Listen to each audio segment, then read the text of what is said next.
నేను ప్రభుత్వంలో ఉండి చెప్పకూడదు, కానీ పెద్ద ఆయన కోపం రాదంటే ఉచితాలు తగ్గియాలి.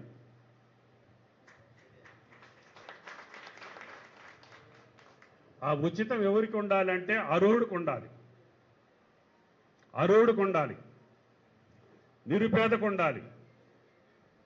తినటానికి తిండి లేనివాడికి బియ్యం ఇవ్వాలి, అమ్ముకున్నోడికి ఇస్తారా మీరు?